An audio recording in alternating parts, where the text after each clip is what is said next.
Hello children and hello mothers, how are you all doing? So with this lockdown, I have decided to record the Ramayana in brief for all the children all around the world. So as most of you must be knowing, Ramayana is a holy text for us, for all Hindus, and I am belonging to a Hindu Brahmin family. I have seen my mother reading it almost on a daily basis. So I dedicate this series of Ramayana to my mom.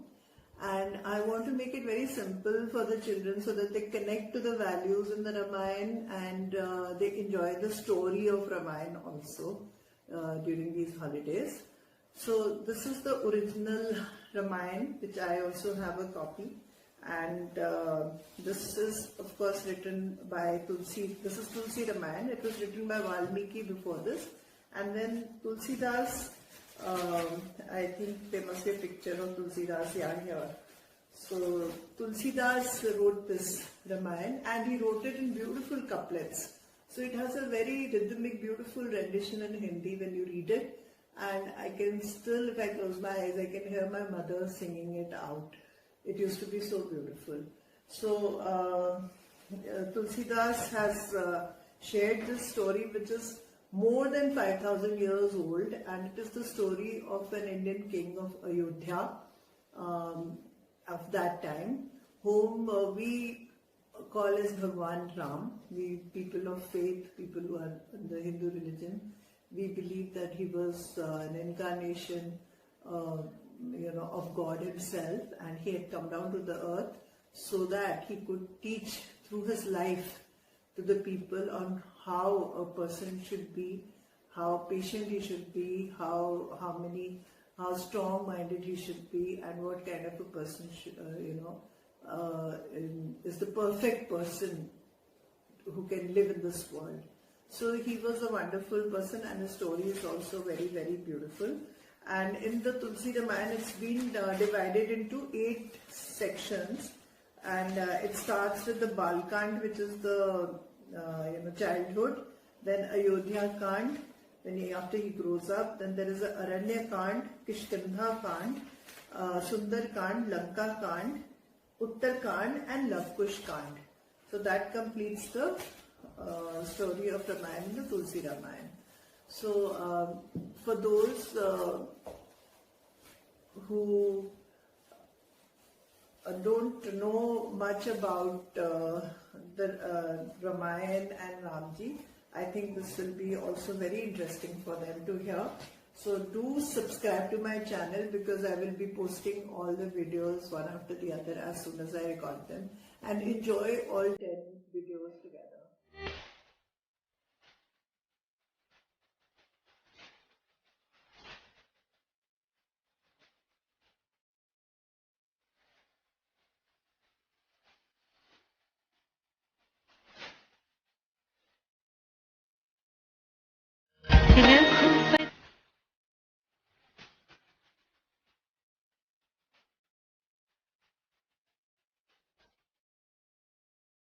Hello children, and hello sweet mothers of little children.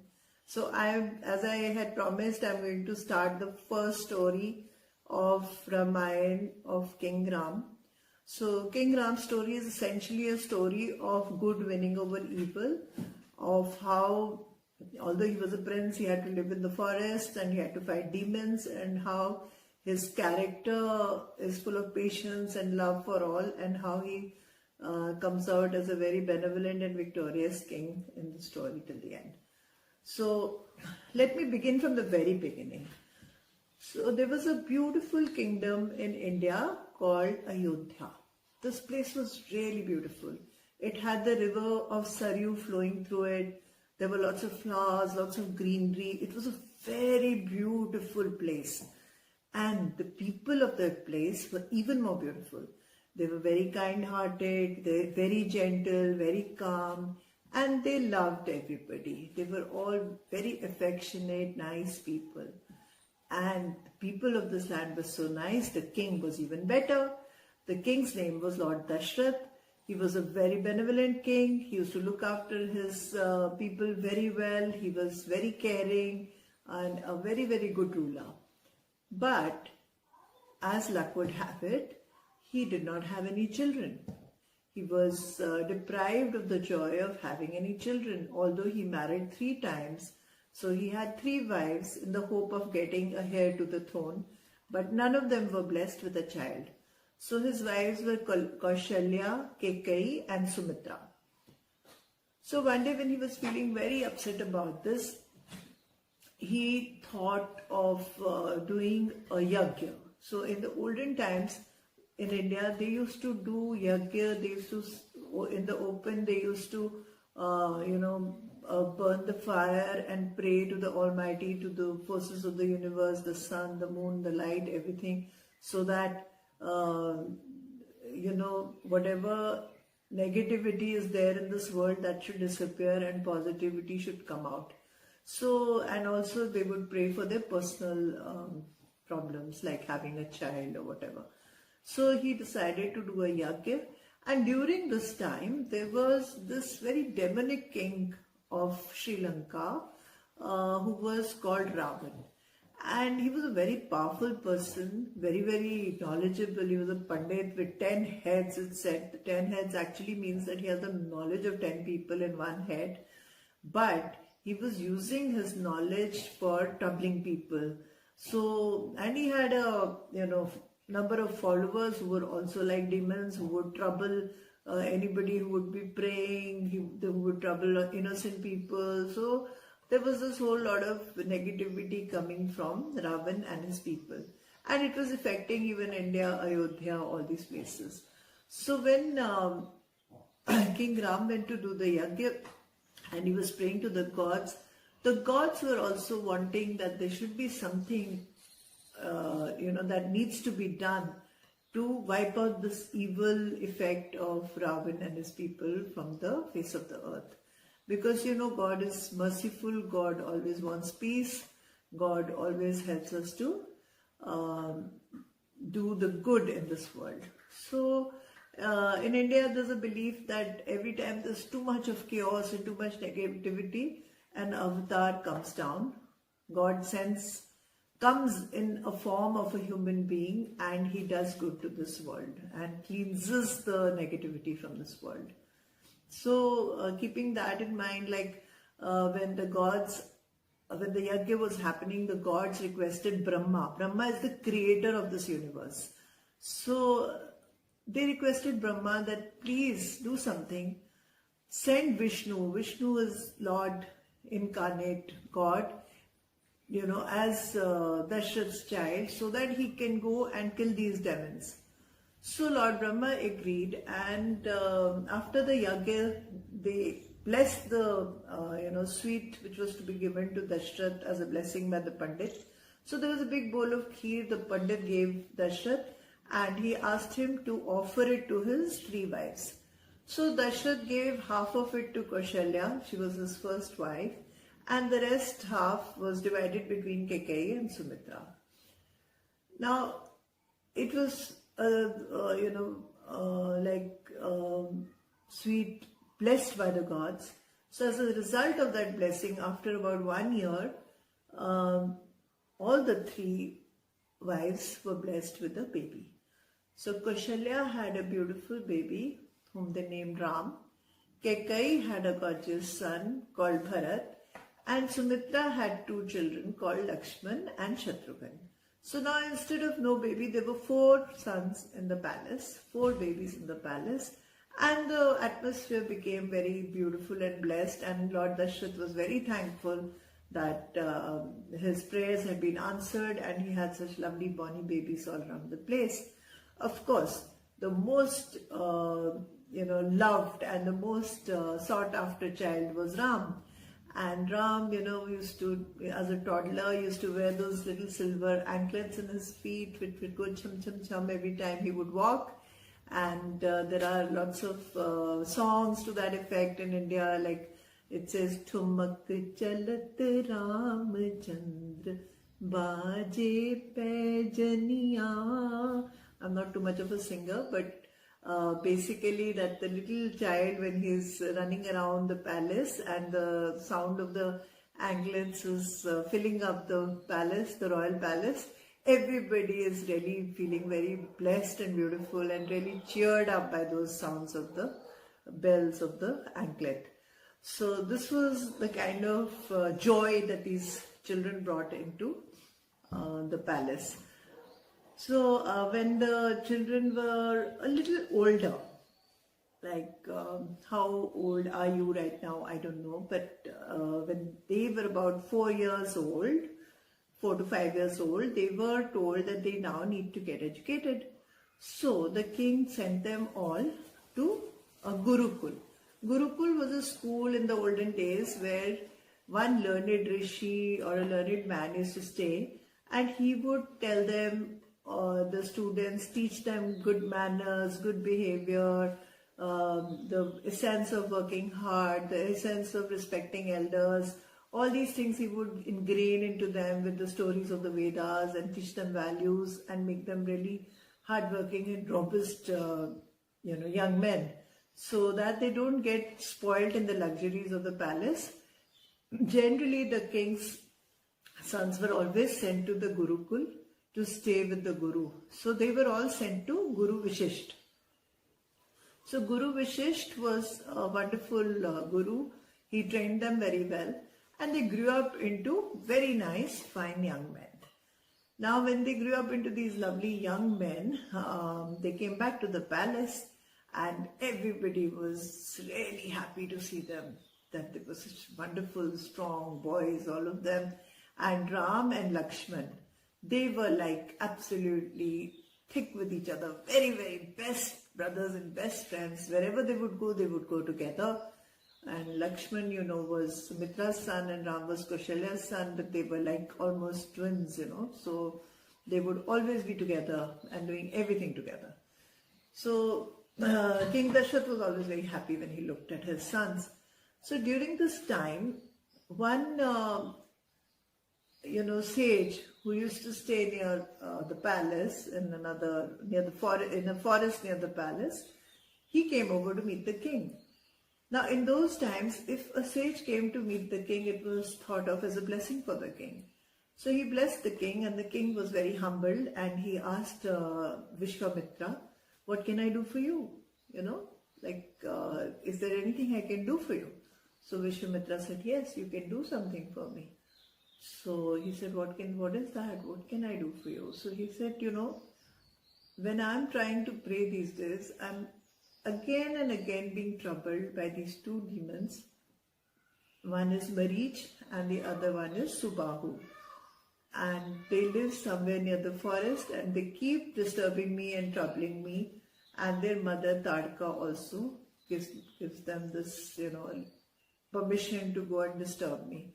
So I really want you to allow Ram to come and get rid of them for me.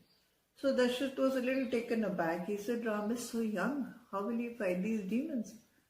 So then Vishwamitra reminded him that these demons are from Ravan's state. They are a part of Ravan's, group of demons. And only Ram can actually get rid of them, because he is actually Vishnu incarnate, and he has come into the world to do this for us. So Dashrath had to agree, because he promised him. So Lakshman would not let Ram go. So both Ram and Lakshman went with Vishwamitra. And then Vishwamitra started praying, and they were waiting and guarding so that nobody disturbs his prayers. So after about 3-4 days, these two demons come, and one is called Marish and one is called Subahu, and they try to trouble Vishwamitra and stop the prayers. So Ramchandra, of course, was a great archer, so he took out his bow and arrow and he hit Marish. Immediately he died and his head flew off over many mountains. And then next came Subahu. Subahu was also gone. So both the demons were killed by Ramchandraji in one short time of a day. And also their mother Tadka, she had been troubling them on the way. So Ram had also got rid of her. So Vishwamitra was really thankful for Ram for doing this for him, because this was, actually triumphing over evil. So the good had won. This was the beginning of Ram's, removing negativity from the earth and protecting the good. So Vishwamitra was very happy that this has happened, and so he decided to take them to meet the king of Mithila. Mithila was another state nearby, and the king of Mithila was Lord Janak, Raja Janak, King Janak, and King Janak's daughter was Sita. So Vishwamitra knew that King Janak had the Shiva's bow,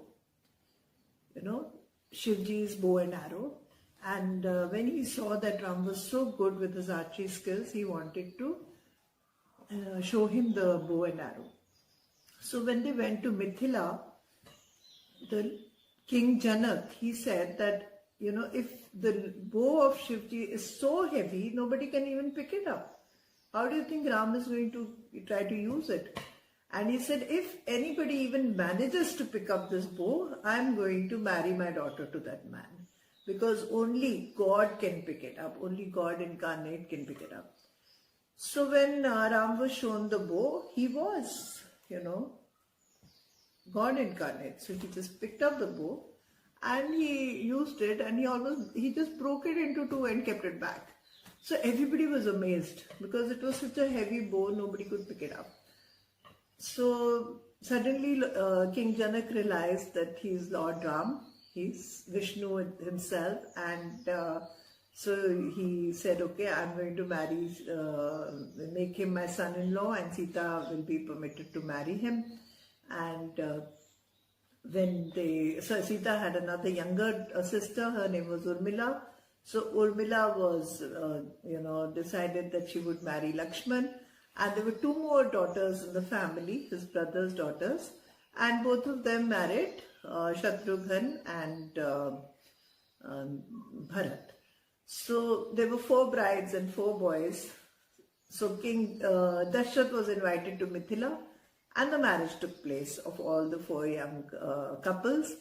And with great jubilance, they all went back to Ayodhya. They all celebrated, danced, sang, how it is in shadis. So much of band, baja, brati. It was an Indian wedding, and it was the princess's royal wedding. So in India, as it is, weddings are royal. And imagine a king's 4 princes getting together. So the whole city, almost the whole country was jubilant. They were celebrating, lighting up, dancing, singing, exchanging sweets, making, throwing parties. So that was the scene. And everybody in Ayodhya was very, very happy. So this is the first part of the Ramayana about Lord Rama's birth and his, becoming a wonderful prince of Ayodhya. So I will be following this up with, at least 9 or 10 more episodes of Ram's story, so that I can complete the Ramayana with you children. So do subscribe to my channel and share and like it. And I will be waiting also for your comments. So lots and lots of love. Make use of your time and stay happy. Keep smiling, and let's fight Corona together. Thank you so much.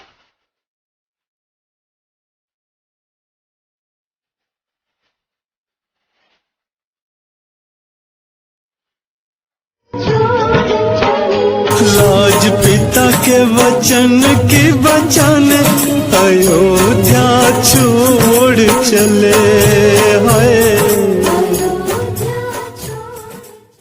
Hello children, are you ready for the second part, the second episode of Ramayana? So in the last episode I shared with you about the prince of Ayodhya, Ram, how he was born and how he got educated and how he got married, and how the whole of Ayodhya was so jubilant when all the 4 brothers were married and they came back from Mithila. So as you all know, in life nothing is permanent. Change is the only constant. So after so much of fun, so much of jubilation, something not so good happened. So before I tell you what happened, let me tell you a little bit about Kekai. So Kekai was Lord Dasharatha's second wife, and he was very fond of her because once when he had gone for hunting and he was helping Lord Indra to kill some demons, some negative forces. So on his way back, the wheel of the chariot got disbalanced, and Kekai put her own finger into the wheel to help balance it and saved Lord Dasharatha's life. So because of that, Dasharatha was always indebted to her. And at that point of time, he had asked her that if she wants something, she can ask him. And she had told him that no, she has nothing to ask for right now. But he has granted her 2 wishes, and she will take those wishes whenever in life the time comes. So he left it at that, and they came back to the palace. This was much before even the children were born. Now what happened was that there was this lady Mantra. She was Kekai's maid, and she used to look after Kekai, and she used to look after Bharat. And there was this problem with her back. She was a little hunchbacked. And Ram, being a little child, initially he used to make fun of her and tease her. Ram was quite a naughty little child. He was intelligent, he was naughty. He used to go to the temple and eat up all the laddus. And he used to tease people, he used to have fun, frolic around as a child. So Kekai never really liked him. So after a while, during that time, Lord Dasharatha decided that he must coronate his son because now he's getting old and the sons are grown up. And the natural choice was Ram because Ram was the eldest.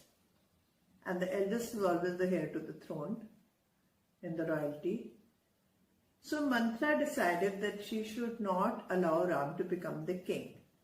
So she started, backbiting about Ram to Kekai, and she kept saying that, you should not allow this to happen because then they will never treat you like a queen. Ram's wife will become the queen, and you will be a nobody, and so you should do something that that the king doesn't make him a king, and he should make our Bharat the king. So Kekai's own son was Bharat. So after, when somebody keeps saying something to you again and again and again, somewhere down the line, I think it's human nature, you start believing that person, that they're saying it for maybe your good. So Kekai got very influenced. So this is a lesson of not getting influenced by negative people. So we should never get influenced in the wrong things, because Ram used to love Kekai a lot as a mother, and as he was growing up, even Kekai loved Ram a lot. But because of Mantra, she started feeling this envy, and she started feeling insecure. So out of that fear, she decided to take these steps, and she went into a room they used to have called the Kop Bhavan. Now the Kop Bhavan was a room where if any queen was upset with the king, she would go and sit there and cry. And if not cry, just sitting there meant that she was upset about something, and the king had to come and talk to the queen and try to find some kind of, solution to her problem.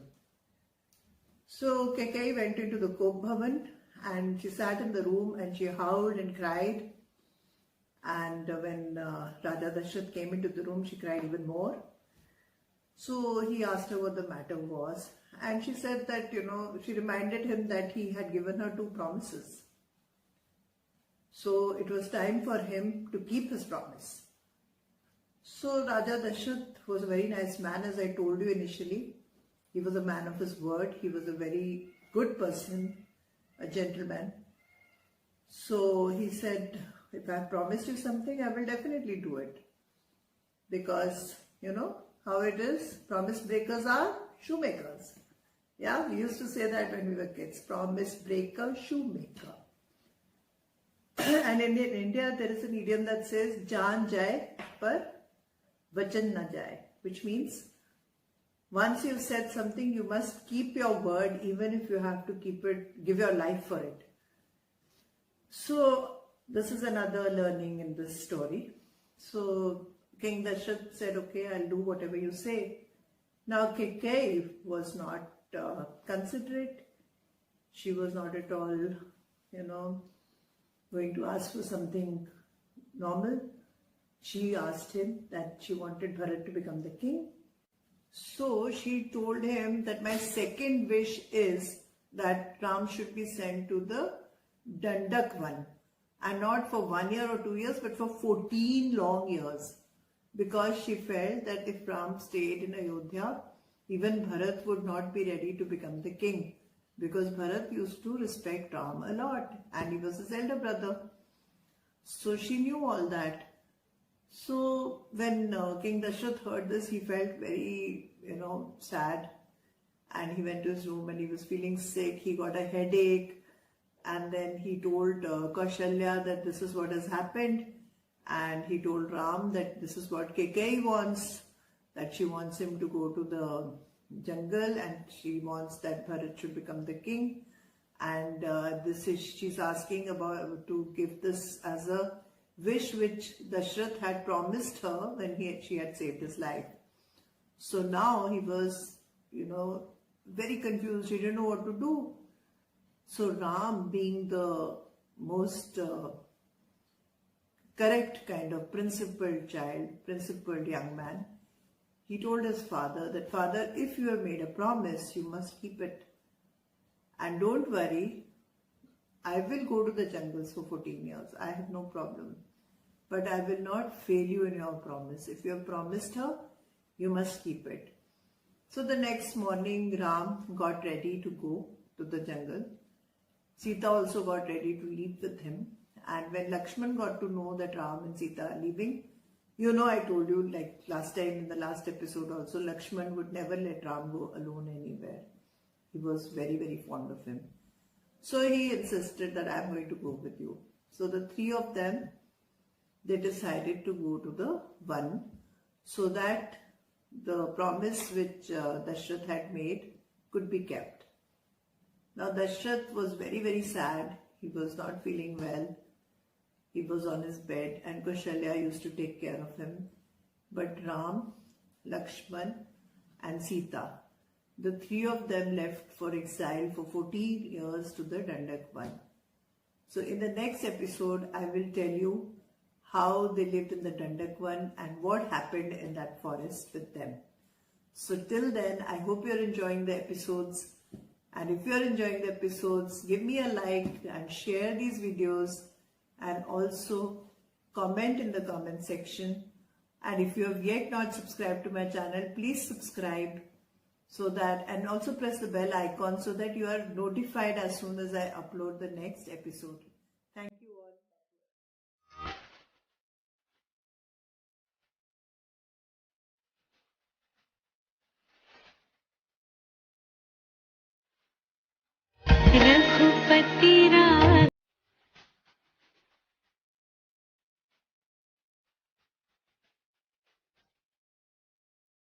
Hello children and hello mothers. I hope you're ready for the third episode of our Ramayana.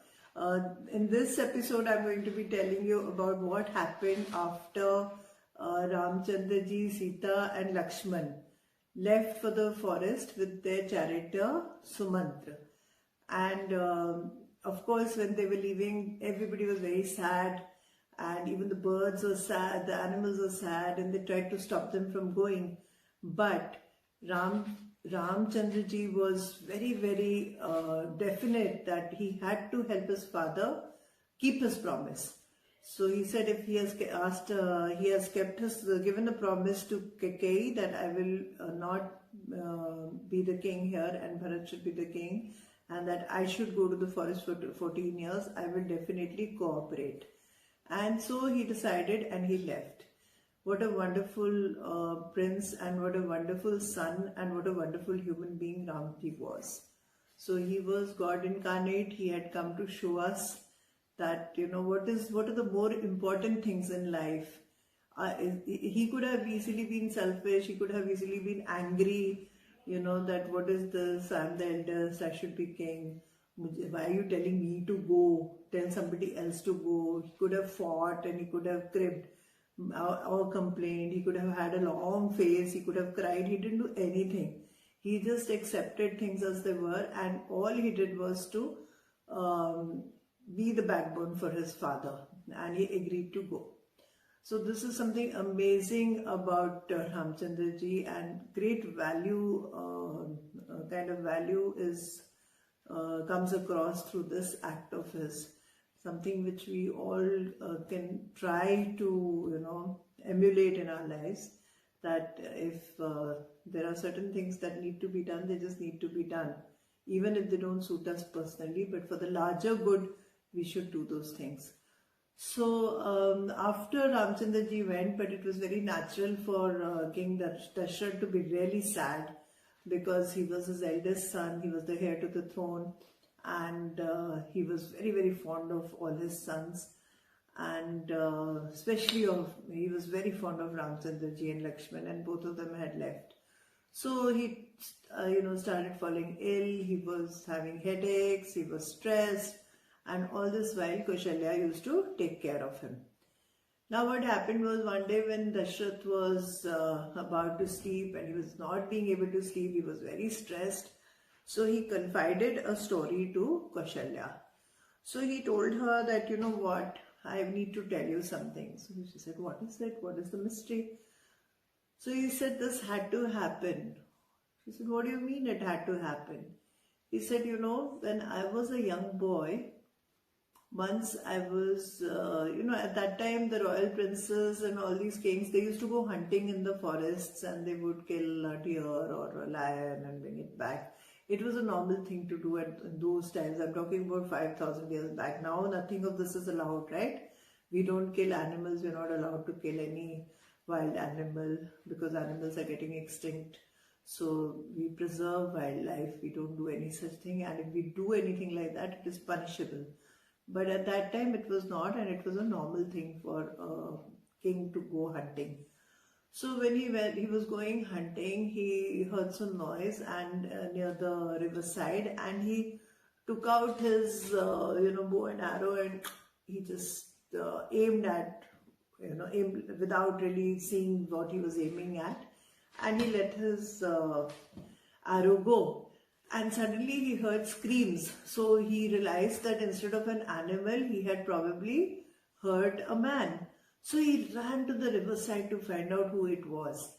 And when he reached there, there was this young boy who had got hurt because of the arrow. And he had got hurt very badly and he died. And before dying, he told Raja Dashrath that he was actually at the river to take some water back for his blind parents, who were sitting under a shady tree close by. And he said, can you take this water for them? And he told him that his name was Shravan, and he just died over there. Now King Dashrath was horrified. He was very guilty, and he didn't actually mean to kill any human being like that. And so he was really, really apologetic, but there was nothing he could do. So he took the pot of water, and he said, I took the pot of water and took it to the parents, and I gave them the water to drink, and they kept asking me, where is Shravan, where is Shravan? And I didn't know what to tell them, but then finally I thought that I should tell them the truth. So I told them that by mistake my arrow had hit him and he has died, but I will take care of you. So they said, what, you will take care of us? That is besides the point. The point is that you have killed our son, and because of that we give you a shrap that you will also die without your son. You will also die in being stressed about your son's departure and his not being near you. So when you die, your son will not be near you. So this is what they told him out of anger. And King Dashrath said that because of what I had done at that young age, it is coming back to me now. Because this life is all about cause and effect. When we have made good causes, we get good returns. But even if a king has made wrong causes, he will get return. So life balances out everything in life. So this is another value which we need to learn. It's all about cause and effect. When we're doing the right things happen to us from the environment. If we do the wrong things, we get as a repercussion, it all comes back to us. So always try to do the right things, and always we should try to make good causes.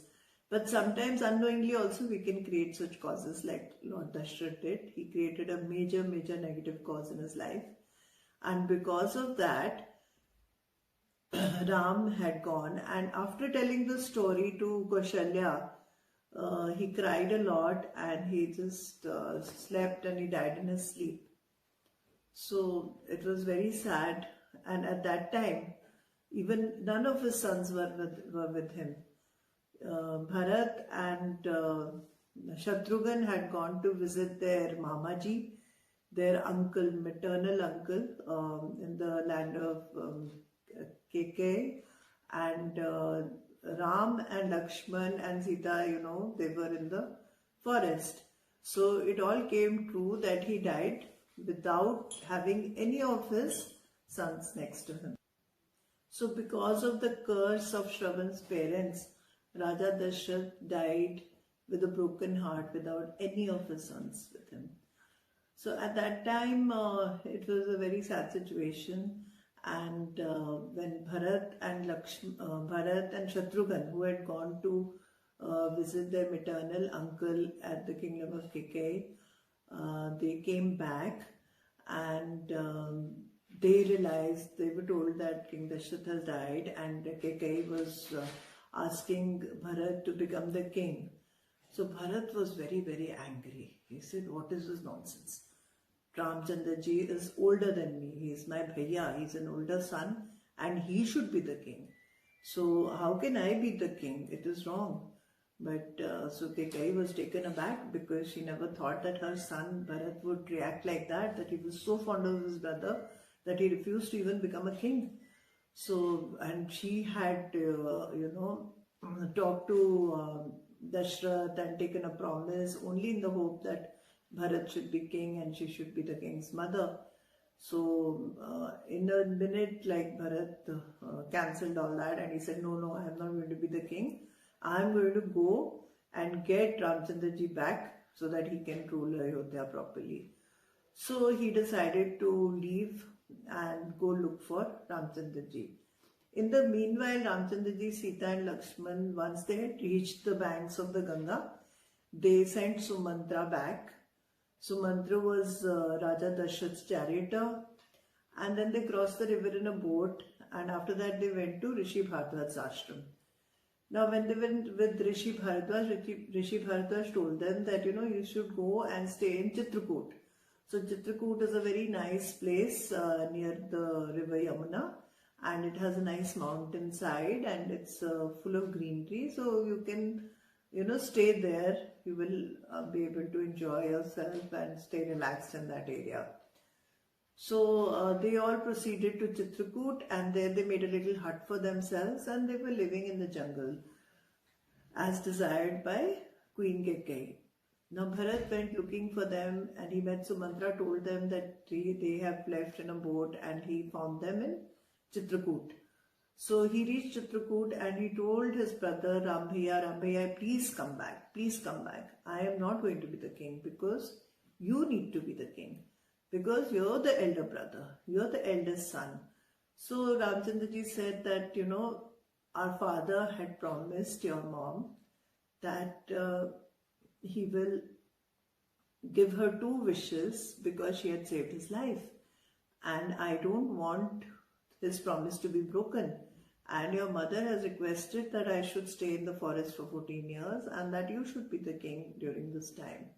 So please, Bharat, go back now that our father is not there in this world anymore, let's respect his last commitment, his last promise, because all his life he was a man of his word. He never broke any promises, and now because of you and me, he should not be remembered as a person who has broken a promise.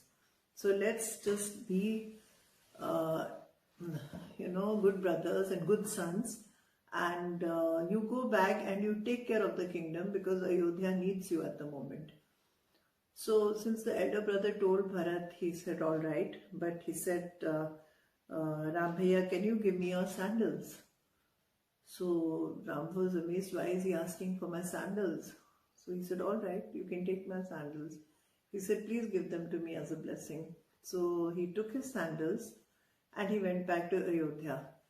In Ayodhya, everybody was very, very sad, because such a lovely king, such a benevolent king, King Dashrath had died, and the prince Ram and Sita, they both had left, Lakshman had left. So even the birds, animals, people, everybody was very sad. But when Bharat came back, they were a little relieved. Now what Bharat did, to his mother's disgust, was he put the sandals on the throne, and he said, the Ramchandra ji is going to be the king of Ayodhya now and forever, and he has told me to look after Ayodhya, which I will do as his younger brother till he comes back. But Ayodhya will be always under Ram's rule. And he put the sandals on the throne, and they were declared as the king, as Ram as the king. And then he shifted out of the palace. Can you believe it? He left all the luxuries of the palace. He made a small hut near the palace, because his brother was also staying in a hut in a jungle. He made a hut for himself and he stayed there, and he ruled Ayodhya from the hut. So this was the great love and bonding between the brothers, the great respect they had for each other, the kind of, to the extent they could go to, show that respect for each other. So this is so amazing in this story. So this is the kind of family bonding we should make. This is the kind of respect we should have for each other's promises, and always keep the larger picture in mind rather than wanting personal benefit in life all the time. So Bharat could have also jumped at the idea and become a king and ruled Ayodhya nicely, because that is what he was officially allowed to do, because his father had agreed to it, and his mother was very much there in the palace to support him. But he did none of that. He humbled himself and he looked after Ayodhya with due respect to Ram as the king of Ayodhya. So isn't that amazing? Isn't that an amazing story? And this is a mythological story as well as a true story. And it is a story which is more than 5,000 years old. And still in this age we need to learn so much from this story. Don't you think so? So if you've enjoyed the story so far, subscribe to my channel, share and like. Do send me some comments so that I can come up with the 4th episode tomorrow for you. So enjoy the Ramayana, and if there's anything you want me to add to it, do let me know. And I'm also, trying to give it to you in brief. This is such a big epic. Ramayana is a thick epic like this. So if I miss out on any point or anything, I am really apologetic and I humbly apologize for that. But I'm trying my best to give you a short, story, in story form, a complete Ramayana for all the little children, so that they get a basic overview of what this wonderful epic is all about. Thank you.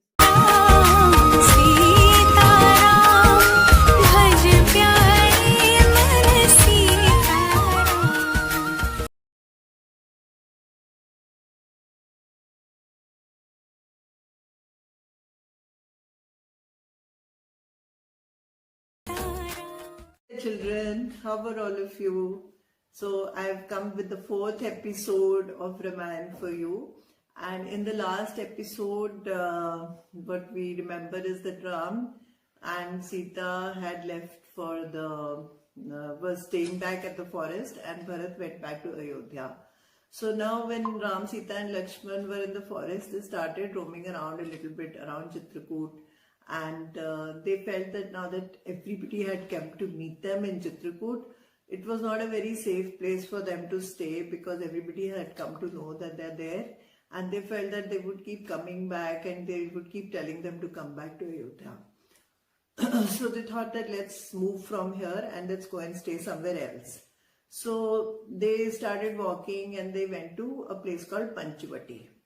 Now in Panchavati there were lots of sages and there were also demons over there. So they started staying in Panchavati and looking after the sages there, the hermits. They used to be praying, and if any demons came, they would just get rid of them. Ram and Lakshman would kill them. So the hermits were also very happy, and they stayed there for many years, and they were all, very happy. The Panchavati hermits were happy, the animals, birds, everybody was happy to have Ram staying there, and they lived peacefully for a short while. But then Ram was deployed on the earth to kill the demons. He was deployed to kill the negativity in this world. So after killing a lot of demons, what happened one day was that Shruti, she was a female devil or a demon. She saw Ram and she said, "Wow, what a handsome man. Let me go and meet him. Let me see if he will. I would love to marry a man who is so handsome."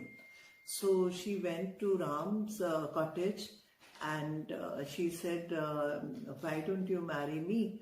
And before she went, of course, she was a demon, so she was ugly. So she changed herself into a very beautiful woman. And very innocently she went there, so that nobody comes to know that she's a demon. So very sweetly she talked to him and she said, "Can you marry me?" So Ram said, "No, I can't marry you. I'm already married. My wife is staying with me." So then she turned to Lakshman and she said, "Maybe he can." So Lakshman said, "No, how can I do something like that? It's not possible." And he rejected her. So she became very angry because she was a demon. So she had anger in her. So she just became very angry and she showed them her real self, which was demonic. And when Sita saw that, she got very scared. And to, make Sita feel all right, what Lakshman did was he took out his sword and he just cut off her nose, Shruti nose and ears, the demon's nose and ears. And she started bleeding and crying, and she left the place crying with blood falling all over, and she went across the forest. Now the demon had two brothers. So the brothers, she decided that she will go and tell the brothers. So there was this forest close to Panchavati called Janashtan, where her two demon brothers, Khar and Dushan, used to stay. So she ran to them and she told them very innocently that, I had just gone to say hello to these people staying there, and they just cut off my nose and ears. So you must take revenge from them.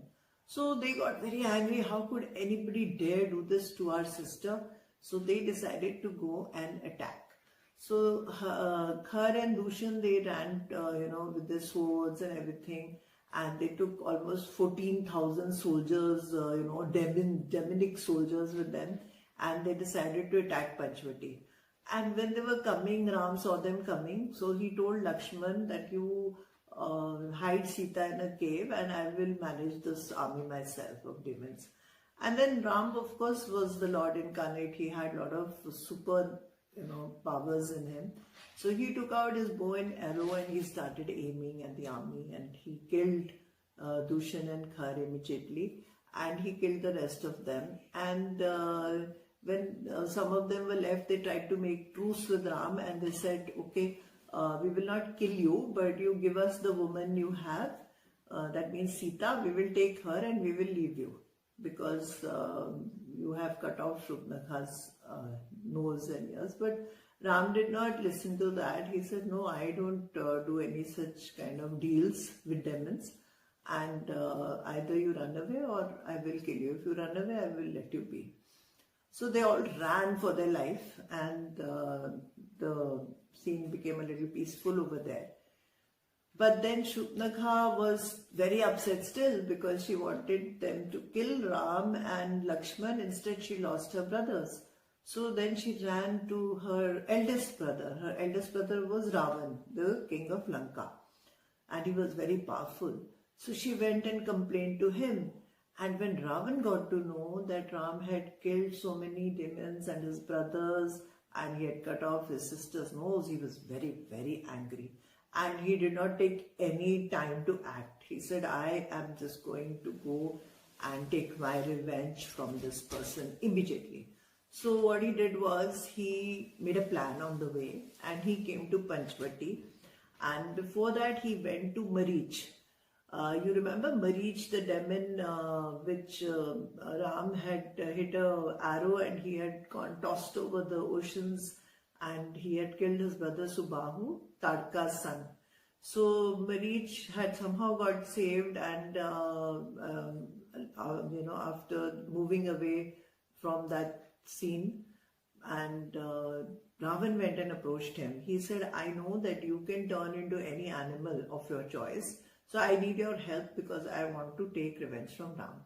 So Marich really tried to dissuade him. He said, no, don't have a fight with Ram. He is not an ordinary man. If you have a fight with him, you're bound to lose. You don't think that you can be victorious against Ram.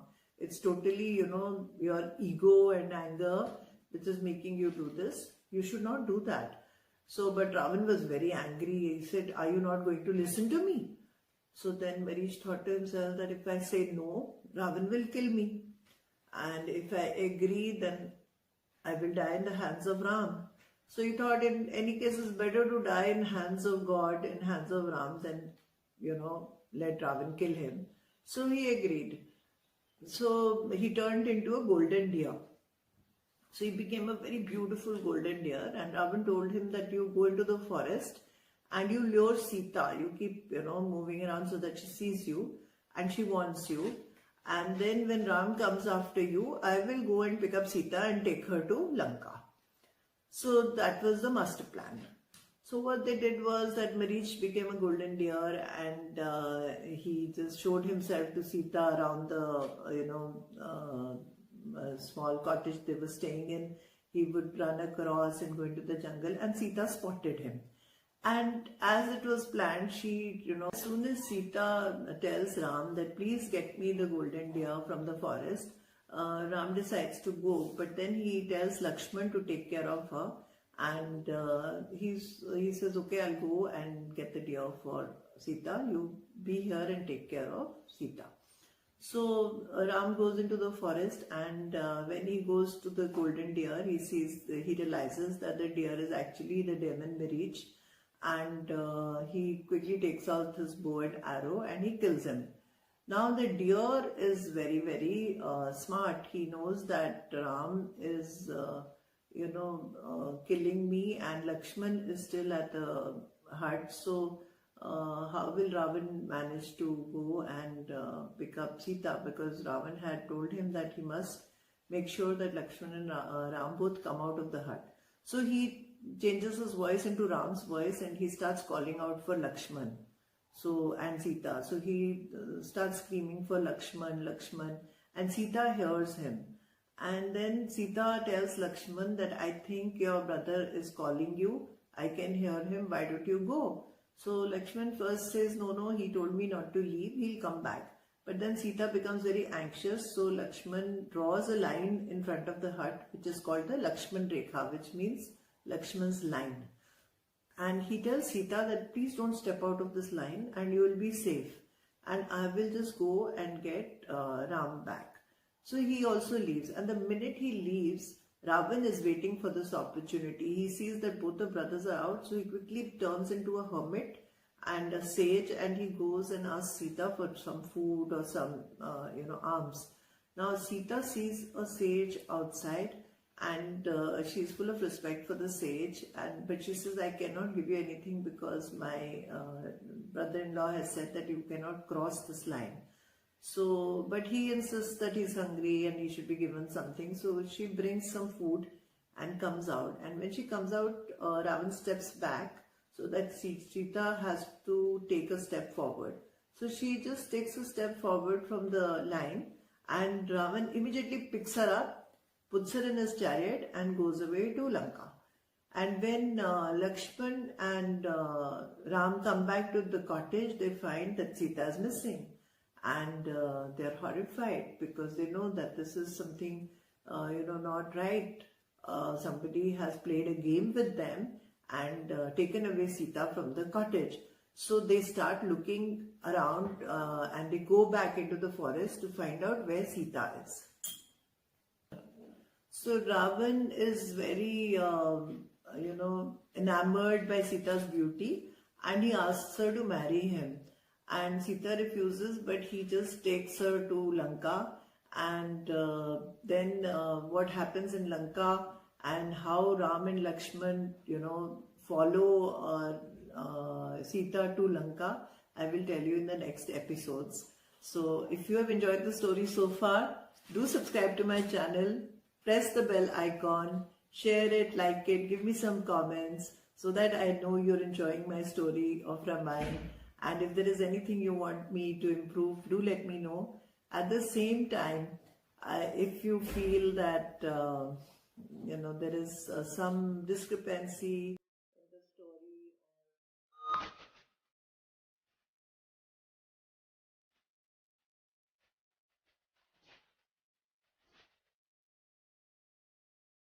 Raghupati Ram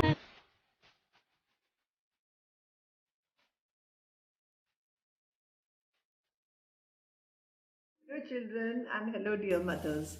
So in the last episode we saw that Ravan had taken Sita in his chariot and flown away. And Ram and Lakshman were very upset and very frustrated, and they were roaming around the jungles trying to figure out where Sita has gone, when Jatayu told them about it, that Ravan had taken her away. So as they walked along through the forest, they came to a small hut. They were going towards Lake Pampa, and they met in this little hut lived a old lady called Shabri. So Shabri knew that Ram was about to visit her. Intuitively she got to know. So she had collected a whole lot of berries for Ram, and out of her dedication to serve him the sweetest berries, she had tasted every berry and she had thrown away the ones that were not sweet, and she had collected a bowl full of very sweet berries which were meant for Ram. And she offered them to Ram with most humility, and she told him that she was very sure that all the berries were sweet because she had tasted each one of them. So in reaction to that, Ram was, what do you think Ram would have done? If somebody gives you a tasted food and says, "Ye bada swad hai, this is very tasty, why don't you eat?" You wouldn't want to have it, right? But Ram blessed her, and in his complete humility, he took the offering from her and he had those berries, because he knew that her heart was very pure, and she had not done that to, give him something which was not clean or whatever, but to make sure, very sure, that every berry that Ram ate was very sweet.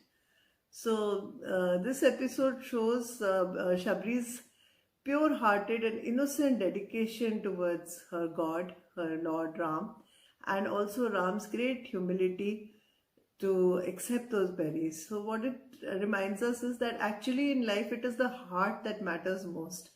With what kind of heart and what kind of intention you do something is the most important in life. It is not the superficial things which are important.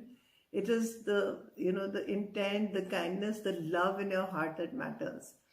So when Ram told her about his search for Sita, she guided him and told him to go to Sugriv. He was the king of monkeys.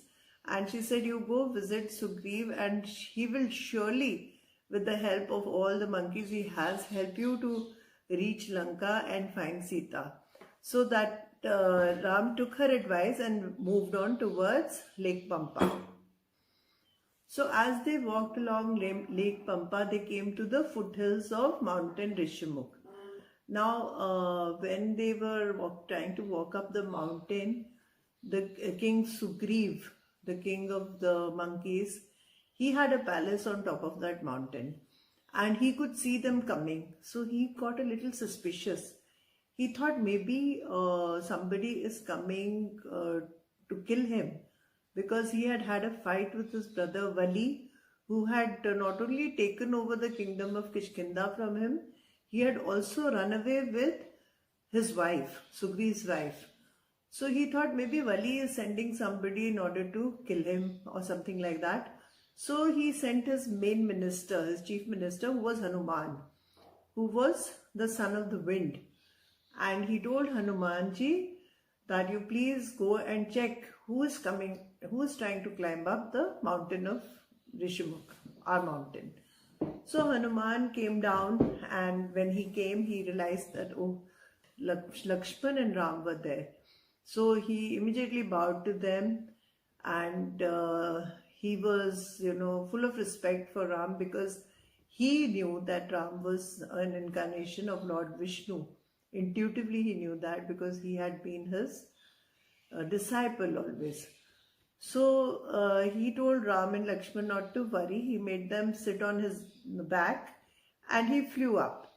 Now Hanuman was the son of the wind, so he could do lots of feats. He was also an incarnation of God. He had lots of powers. He could fly, he could change his size, he could do lots of things. So he made them sit on his back and he flew up to the palace of King Sugriv. Now King Sugriv was also a son of he was the son of the sun. Like he had that kind of power in him. So, but Sugriv was very upset with his own brother Vali. And when Ram came to meet him, he welcomed him and he told him about Vali and how Vali had taken away his wife also. And at the same time, he told Ram that some of his monkeys had brought jewelry which probably belonged to Sita, and he showed it to Ram. And Ram realized that yes, that jewelry was Sita's. You remember I told you when Sita saw the monkey, she had thrown her jewelry to them in the forest. So all that jewelry was lying with Sugriv, because they had taken it and given it to their king. Now Ram promised Sugriv that he will not only challenge Vali, but he will bring his wife back for Sugriv. So what they did was that all of them with Hanuman, they went and visited Vali in Kashkinda. And when they were there, Sugriv challenged Vali to come out and have a fight with him. And when they had a fight, Vali was very strong and Sugriv was about to get defeated when Ram took out his bow and arrow and he put one through Vali, and Vali died. He was wounded badly actually initially. So when he got wounded, then he realized that he had actually not done the right thing by taking away his brother's wife. And just before dying, he apologized and also asked his brother to take care of his only son Angad. So Sugriv was a very benevolent king, and he forgave his brother and he promised him that he will look after Angad. So now that Vali had died, Sugriv brought Angad along with him, and the whole kingdom of Kishkinda was very happy to have Sugriv as a ruler, because Sugriv was a very benevolent king. He was a very nice king, and they were all very jubilant. So now that there was peace in the kingdom and Sugriv was very, very happy to have his wife back, he really wanted to do something for Ram. And he told Hanumanji, and Hanumanji immediately offered that he will go and look for Sita and find Sita Mata for Ram. He used to call Sita Mata like a mother. So he said, don't worry, I will go and find her. So Angad also offered to go, but everybody dissuaded him initially because they realized that it would may be very difficult for Angad to cross so many places and try to find Sita Mata. So what happened was that when Hanuman went half the way towards, he was going towards Lanka, they got tired, and Angad was with him at that time, and they were sitting under a tree, and they were discussing about the death of Jatayu and how brave he was. You remember Jatayu, who had tried to stop Ravan from taking Sita, and they discussed how Ravan had cut off his wings and Jatayu died. Now, when they were discussing all this, there was another vulture sitting nearby, and he heard them talk. And he came and spoke to Hanumanji, and he said, you know, Jatayu was my brother, and my name is Sampati, and I'm really angry. How could Ravan kill my brother? So I will look for Ravan, and I will help you find Sita. So Sampati went high up on a tree and perched himself up, and because he was a vulture, he could really see far, you know. So from there he could figure out that he could see Sita in the Ashok Vatika of Ravan. So he told them that Sita is actually in Ravan's garden called Ashok Vatika, and you should proceed there and you will find her. So as Sampati was describing Ashok Vatika and Lanka to Hanumanji, they realized that Lanka was, you know, situated on a mountain top of Trikut. But the problem was that Trikut was on an island, and the island was surrounded by a very deep ocean. So it would be not very easy to reach Mount Trikut and Ashok Vatika. But Hanuman said that I will do whatever it takes, but I will go and meet Sita, and I will make sure that she's safe, and I will try to bring her back for Ram. And this is what I'm going to do for my own Lord Ram. So nobody can stop me. Even if I have to, he said, bring the Mount Trikut. I will pick up the whole mountain and bring it back. So he had that kind of determination. So Ram had given him his ring so that he could show that ring to Sita Mata, so that she doesn't feel scared if he tells him that he has come from Ram, so that she can recognize that he's a messenger from her husband Ram. So he took the ring with him, and he just flew over the ocean. He increased his size to a giant size, and he just flew over the ocean, and he went and landed in Ashok Vatika in Lanka. So in the next episode, I'll tell you what happened in Lanka. So if you have enjoyed the story so far, do subscribe to my channel, share and like, and give me some comments, and I will share about what Hanumanji did in Lanka in my next episode. And these episodes of Hanumanji, I'm dedicating them to my grandsons Samarth and Riyansh, and all the little boys in India and all over the world who are very impressed with the powers of Hanumanji, and they all want to be strong and powerful like Hanumanji. So on that note, I will say bye for now, and see you again in the next episode. Bye-bye.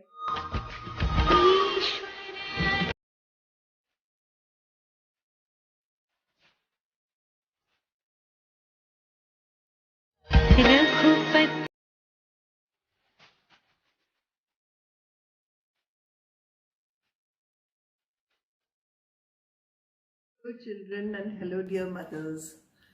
So as I had said last time, these episodes in which we have the story of Hanumanji in the Ramayana, these are all dedicated to the little boys in our country and all over the world who want to be powerful and strong and work for the good of the people and work to fight against evil in this world. So especially dedicated to my own two grandsons, Samarth and Riyansh. So as I will continue with the Hanumanji story, just a bit of recap.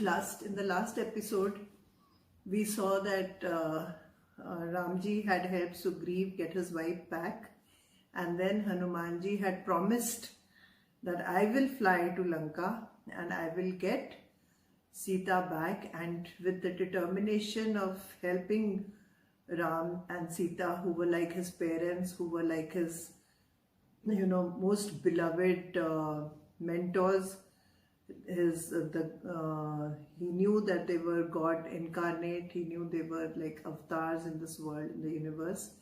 Hanumanji had dedicated himself completely to the service of Ram and Sita. So he decided to fly across the ocean.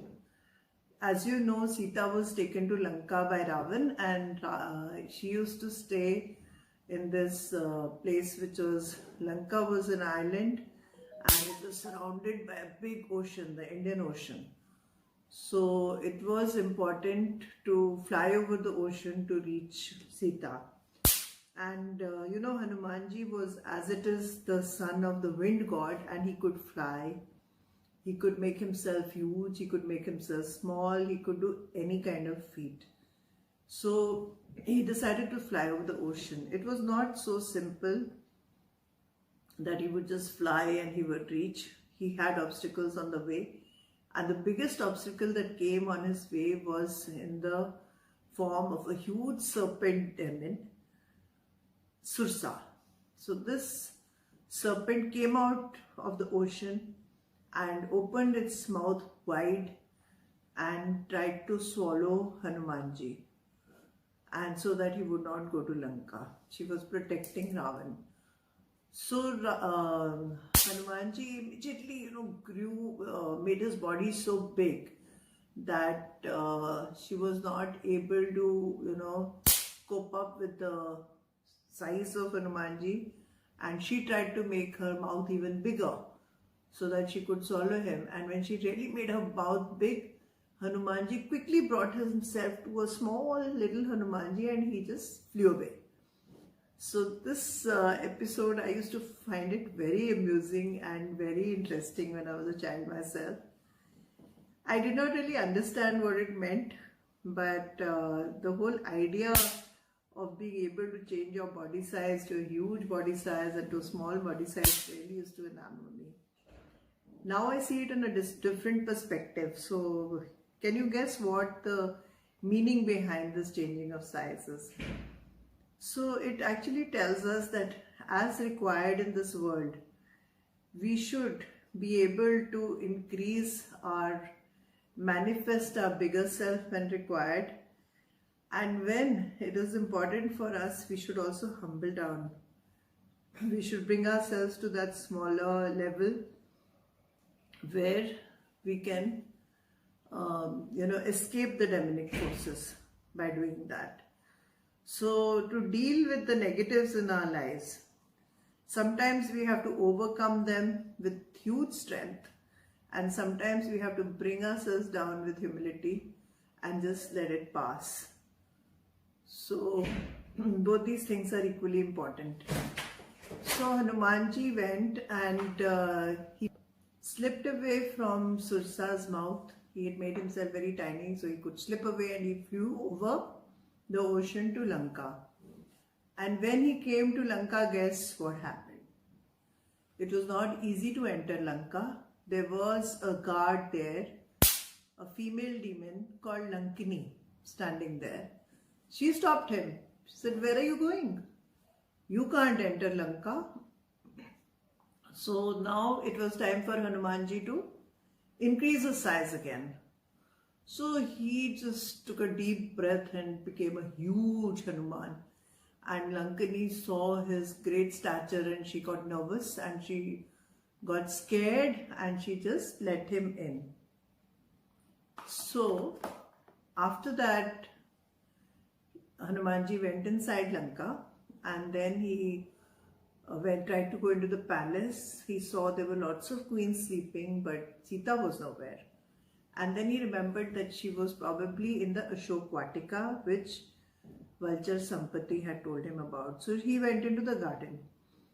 And yes, Sita was sitting there under a tree quietly, very sad, meditating, thinking about her Ram, wondering what would happen to her. Will they be able to come and take her away? What is going to be her future? So she was perturbed, she was anxious, she was sad, she was sitting under a tree. So now Hanuman quickly made his size small again and hid behind a tree. And when he was hiding behind a tree, Ravan came into the garden, the Ashok Vatika. And he came and he saw Sita sitting there. So he came and he talked to her and he proposed and he told her that he wanted to marry her. But Sita was very angry with Ravan. She said that, you are a coward. You tried to steal me away from my husband, and then you have kidnapped me and brought me here and kept me in this garden against my wishes. I will never marry a coward. I am married to Ram and I will stay married to him forever. So she said that to him, and Ravan was very angry. But still he gave her some time. So he told her, I will give you 1 month. In 1 month, if you decide that you will be my queen, I will marry you.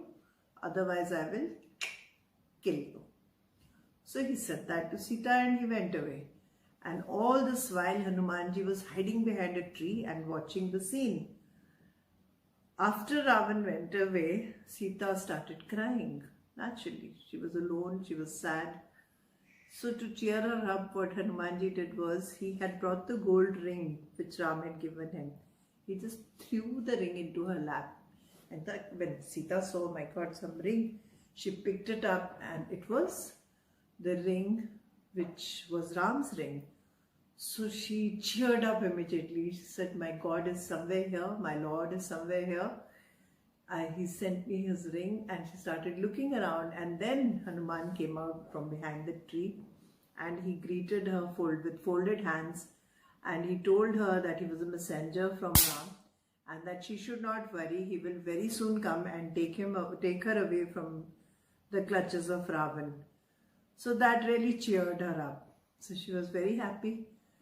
And but looking at her sad state, Hanumanji became very angry. The way she had been kidnapped, the way she was forcibly kept in the garden, and the way they both, Ram and Sita, were troubled, that made him very angry. So in his anger, he just started uprooting all the trees of the Ashok Vatika. He made himself huge again, and he would just pick up a tree and throw it, pick up the other tree and throw it. So he threw and broke a whole lot of trees in Ashok Vatika. Naturally, when he was doing all that, people got to know, the guards got to know, and the report went to Ravan that there is some big monkey in the Ashok Vatika and he's breaking all the trees. So Ravan sent his son, Akshay.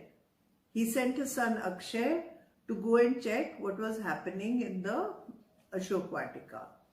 So when he sent Akshay to the Ashok Vatika, Akshay went there and he took some more demons with him, and they tried to get hold of Hanumanji, but Hanumanji was very strong. He killed all of them, including Akshay. Now when Ravan got to know that even Akshay has not come back, he sent his other son. His name was Indrajit, or Meghnad, sometimes people call him. So when Indrajit went there, Hanuman gave him a big fight also. But Indrajit had a special bow and arrow which was gifted to him by Brahma. So he had the power. So he used that bow and arrow against Hanumanji and he could wound him. Once he had wounded Hanumanji, he brought him back to the palace and he put him in front of Ravan. And he said, this is the monkey who was breaking all the trees and who has killed all the demons and my dear brother Akshay. So Ravan was very, very angry with him. And he said that we need to get rid of this monkey. But when he was wanting to get him killed, his brother Vibhishan, he told Ravan that actually this monkey is no ordinary monkey, he's a Hanumanji and he has come as a visitor to Lanka. So let's not kill him. It is not right to kill a visitor. So then it was decided that we will tie some cloth on his tail and we will put it on fire. We will burn it and tell him to go back, so that whoever tries to come to Lanka knows that it is not so easy to be here, so let's burn his tail and send him back. So that was decided. So they, took Hanumanji's tail and tied some cloth around it, and they lit it up with fire. Now Hanumanji immediately again made himself into a tiny Hanuman, and he just flew away from their clutches. And when he went out of the gate of the palace, he again increased his size and the size of his tail, and his tail was on fire. So he took that fire all across Lanka. He took it onto the gardens, the trees, the houses, the huts, everything. He burnt Lanka. Wherever he could go, he put it to fire with his tail, which was originally tied, and the fire was set by Ravan himself. But Hanumanji just went across the whole of Lanka, and the whole of Lanka started burning. And after that, he flew back to Ram, and he went and told him what had happened and how the whole of Lanka was burning.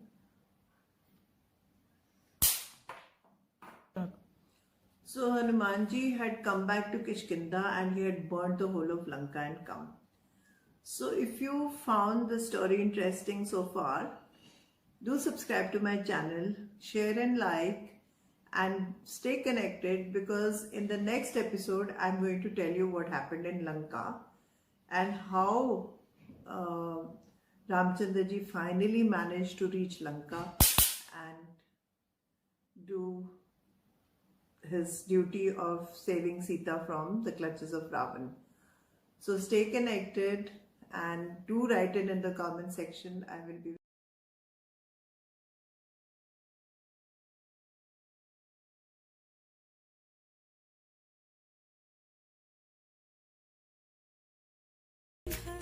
Hello children, and hello mothers, sweet mothers of my sweet, sweet children. So in the last episode we had seen that Hanumanji had burnt the whole of Lanka. With the fire on his tail, he went all around Lanka and he burned the whole city up. Remember? So all the people in Lanka were really scared that what is happening, why is Lanka burning, and what is this, why is Ravan not sending Sita back? So they were all very worried, and they were talking to each other, but they were so scared of Ravan they could not say anything to him. But Ravan was not at all worried. He was very arrogant, full of ego, and he said, nobody can dare challenge him. He has so much might, and he didn't give much importance to the fact that Hanuman had actually managed to burn the Lanka and go. He said, it's okay, let's see whatever happens. And although his younger brother, Vibhishan, who was actually his younger brother, but he was not so demonic, and he was also a secret, he secretly had faith in Lord Ram. So he also tried to tell Ravan that, you should send Sita back and you should not fight with Ram. There is no point, because you are going to be defeated. But that made Ravan even more angry, and he felt even more challenged. He said, you don't know anything, and I have all the might. And because he was a king, he was surrounded with all sorts of sycophants also, who would not tell him the truth. So all his sycophants, his courtiers, they all started saying, no, nobody, can match your power. Nobody can, beat you. Don't worry. And let them come, we will see what can they do to us. Ravan is all the strength, he's so powerful. So Ravan was all boosted. His wife also, Mandodari, his first wife Mandodari, tried to tell him that don't do this, send Sita back, it's not right to keep somebody else's wife. But he was very annoyed, and then she was worried that Ram might kill him. So she even said that, but he said, no, you're just feeling scared. You don't worry, my sweetheart. Ram cannot kill me. I am very strong for anybody. So he didn't do any preparation. He didn't send Sita back.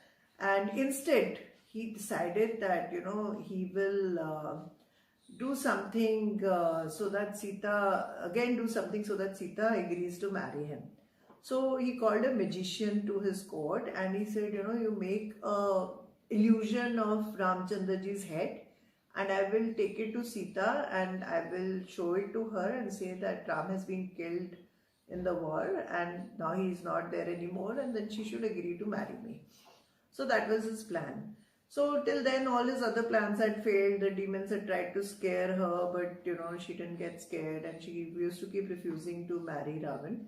And Ravan had given her a month to decide. So now when the magician went to her and he showed her that, see, Ram is dead and this is his head, Sita, when she saw the head, she started crying. And she really cried a lot, So she started crying profusely and she was upset, and she said, if Ram has died for me, I'm willing to die for him. And she was all mentally ready that she will just, either burn herself or just die. But she will not marry Ravan in any case, no matter what happens. So while she was saying all that, and suddenly what happened, and that people in the Lanka started shouting that Ram and Lakshman have come and their army has come to attack. And when Ravan heard that, he ran away from the Shokvatika. And when he ran away, what happened was that head just vanished into thin air. So then Sita got to know that it was a magic trick and it was not Ram's head, and she felt much, much better. Now when Ravan found out which army had come, people told him, oh, a whole lot of monkeys have come with sticks and stones. Now this whole army of monkeys was Sugriv's army. Remember, Ramchandraji had gone to ask Sugriv for his help, and when they got to know that Sita is in Lanka, and there's this huge ocean between the place which is now Rameshwaram and Lanka that they have to cross. So they were like, not knowing how they will do that with such a big army. So Ramchandraji sat down near the ocean and he really prayed to the ocean. He made a shivling there and he prayed to the gods to tell the ocean to give him a passage so that they could just walk across to Lanka. But the ocean won't listen. Nothing was happening. So Lakshman told him that, he's not going to react. You take out your bow and arrow and you just dry up the ocean and we'll walk across. So put fire to the water. So Ramchandraji had, special powers. He was the Lord Vishnu incarnate. So he took out his bow and arrow, and as he just tried to take an aim towards the ocean and the water started heating up and burning, all the creatures in the ocean, realized something wrong is happening, and then the ocean god came out and he bowed down to Ram and he said, please don't put fire to the water, all the creatures will die in the ocean, and I will, tell me how I can help you. And he also brought lots of pearls and things from the ocean as gifts to Lord Ram. So Lord Ram said that we need to cross you because we have to go to Lanka and I want to take my army with me. So what should we do? So he said, don't worry. In your army, there are two monkeys. One is Neel and one is Nar. And they are bestowed with this power that whatever stone they throw into the ocean, that is going to keep floating. So it will not sink. So why don't you tell them, give them some stones and make a stone bridge from here till Lanka, and then you can all just walk across. So Ram really thanked him for this brilliant idea, and then all the monkeys and Neel and Nar got to work. And everybody was bringing stones and logs and things, and Neel and Nar would just keep putting them in the water. And quickly they built a bridge right from Rameshwaram to Lanka, and then they walked across it. And they had stones and logs in their hands as weapons, and they reached. So when they reached, Ravan got to know that a whole army of monkeys has come with Ram. So he found it very funny. But what are monkeys going to do? And what they don't even have any weapons. They just have stones and logs and tree trunks and stuff like that in their hand. And they think that they're going to fight against me and win. I have all sorts of weapons, I have bows and arrows, I have swords, I have everything with me. So he just sent one of his sons, Prayast his name was. So he said, my son only can manage them and he'll push them away from Lanka. So he sent Prayas on a chariot with all sorts of weapons and an army, and he said, you go and shove them away, put them back into the ocean, let them get out of my country. So when Prayas went in his chariot, you know what the monkeys did? They were very strong. They didn't have bows and arrows, but they had physical power. So they just picked up the whole mountain Trikut on which the chariot was. The palace was on a mountain. Remember I told you Mount Trikut in Lanka. So they picked up the mountain and they started shaking the whole mountain, and the chariot started shaking, and Prayas, he just fell off the chariot, and then they just threw stones at him, and he just died over there because of all that commotion. And the news went to Ravan that Prayas has died, and he was shocked. He said, my God, how could these monkeys overpower my strong son with all his weapons and all the military with him? So now he didn't know what to do. So he got an idea. He said, let me wake up Kumbhakaran. So Kumbhakaran was another brother of Ravan's who was really strong. He used to sleep for 6 months. That's why it's called Kumbhakaran. He would just sleep for 6 months and then eat for the next 6 months and then sleep for 6 months. So he was sleeping. So Ravan went and woke him up. Kumbhakaran, get up. Prayas has been killed. And this whole army of monkeys has come into Lanka with Ravan and with with Lakshman and Ram, and they're trying to fight with us, and you better do something about it. You go. So Kumbhakaran got up. Suddenly he said, what is happening? I was sleeping and this person is getting so frantic. He said, what's the matter? So monkeys, you don't worry, I'll go and just set them right. So he went, and he was huge. So when he reached there, Angad was there, Sugriv was there, Hanumanji was there, and this huge, when he came in, he was Angad and Sugriv got a little scared of him only because he was so huge, and he just kicked them around and he hurt them. And Ramchandraji but saw that happening. So when he saw that, Kumbhakaran has come and he's trying to hurt my people, he just took out his arrow and bow, and he did one arrow to one of his arms and one arm fell off. Then the other to the other arm and the other arm fell off. And then he did one more to the neck, and Kumbhakaran died. So now when Kumbhakaran died, the message went to Ravan again that Kumbhakaran has also died. So now he was furious. He said, my God, this monkey army has first killed my son, Prayas. Now they've killed Kumbhakaran. So he said, I'm going to kill Sita now. Because it's because of her. Because of her all this is happening. I've lost my son, I've lost my brother, I'm going to kill off this lady now. So while he was in his anger, really wanting to kill Sita, Indrajit came. He was his son also. And he said, Father, don't worry. You don't kill her right now. Let me go and fight them. I will kill them and come. And then she might get ready to marry you. So of course Ravan wanted to marry her. So he said, okay, you can go. So now, because of that, because of Indrajit, the war didn't stop. So he now went to try his luck, and the war continued. So what happened in the war after that, I will tell you in the next episode. Hope you enjoyed this episode with me. And if you enjoyed it, do send me a comment in the comment section. And if you have yet not subscribed to Dilliwalinani, please subscribe it. Press the bell icon, because I'm going to be telling you the complete Ramayana. And you must subscribe and listen to all the stories. You will really enjoy them. And I love you.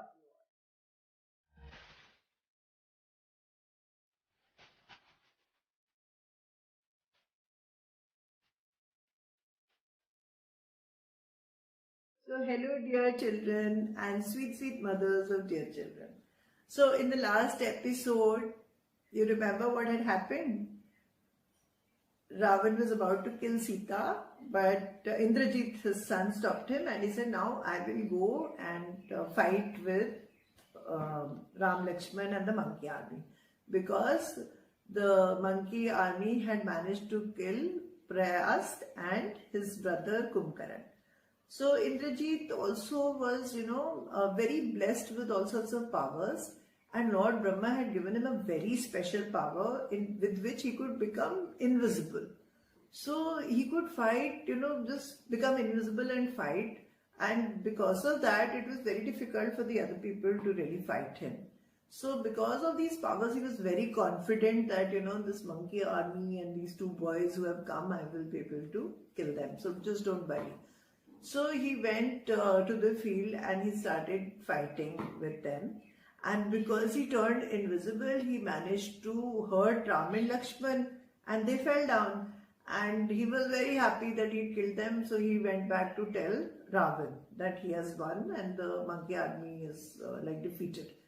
So when he went back, suddenly, Jamban was there and the monkeys were there, and they were thinking of what we should do. And there was, they knew about Sanjeevani Booty. There was a herb on a mountain. So they told Hanumanji that please go and get that herb, because if we give that herb to Ram, he will revive. So Hanumanji flew back to Sanjeevani and he tried to look for the herb which they said, and he could not find, and he was in no mood to wait to look for the herb. So what he did was he picked up the whole mountain and he flew back with the whole mountain. And when the smell of the herbs from the mountain came, all the people, all the monkeys who were wounded, they all became all right with the smell of the herbs, and they all revived. And Ram and Lakshman also revived. So once the monkeys all revived, they naturally got up and started fighting again with Indrajit's army, and they killed them all. Now, because Indrajit was not there. And also what happened was that Vibhishan, who had become friends with Hanuman, he told him where Indrajit had gone to pray so that his invisible powers come back to him again. So he took him to the cave and he said, if we can disturb his prayers, then he will not become invisible and it will be easier for us to kill him. So, they went to the cave, and when they were in the cave, people started shouting outside that the monkeys are killing us. So Indrajit just left his prayer there and he ran out. Now when he ran out, he was not invisible, and Lakshman quickly took out his golden arrow and he shot him there and then. And Indrajit also died. Now when Indrajit died, the news went to Ravan that Indrajit has also been killed. So that made Ravan really angry. And he said, okay, now I will have to go myself. And he just got ready to go. So when Ravan went into the battlefield, Ram also came with the whole, lot of bows and arrows, and Ravan went with the whole army with him. But Ram had this skill of archery and he started shooting arrows from all sides. So the army of Ravan, they got very confused. They didn't know where the arrows were coming from, and they started hitting each other. And because of that chaos, they just killed each other and they died. And then Ram and Ravan came face to face. In the meanwhile, Lakshman picked up his arrow and bow and he started aiming at Ravan. So when Ram was aiming towards Ravan, Lakshman also, he, one by one, about 5 arrows, he tried to break his bow. And when Ravan saw that Lakshman is troubling him, he took out a spear and he hit Lakshman. And Lakshman got hurt. And now when Lakshman got hurt, again, Jamban and, Sugriv and all, they quickly told Hanumanji that please go again and get the, herbs for Lakshman to recover. Yeah. So Hanumanji brought the mountain back again and Lakshman recovered. In the meanwhile, the fight was going on between Ram and Ravan. And Lord Indra sent him a golden chariot, he sent it for Ram. And then Ram sat on the chariot and he started aiming arrows at Ravan's heads. Ravan had 10 heads. So one by one he was, dropping off a head. But Ravan had immense internal powers, God-gifted powers. The head would just come back.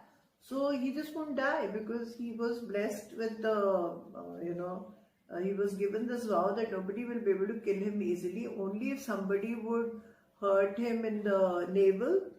So then Ram suddenly remembered that Ravan was probably blessed, because so that nobody could kill him. And because he had done Shivji's tapasya, and he was given this, he had taken this vow from Shivji that nobody will be able to kill him easily. Only if somebody would hit an arrow in his stomach, then he will die. So then Ram took out an arrow and he aimed in his stomach, and when the arrow hit his stomach area, then he just died right there on the spot. And Ravan was finally defeated, and Ram won the battle. And after that, there was a lot of relief on the faces of Ram's army that they finally managed to kill Ravan. So then Ram went and he brought Sita back, and he made Vibhishan the king of Lanka.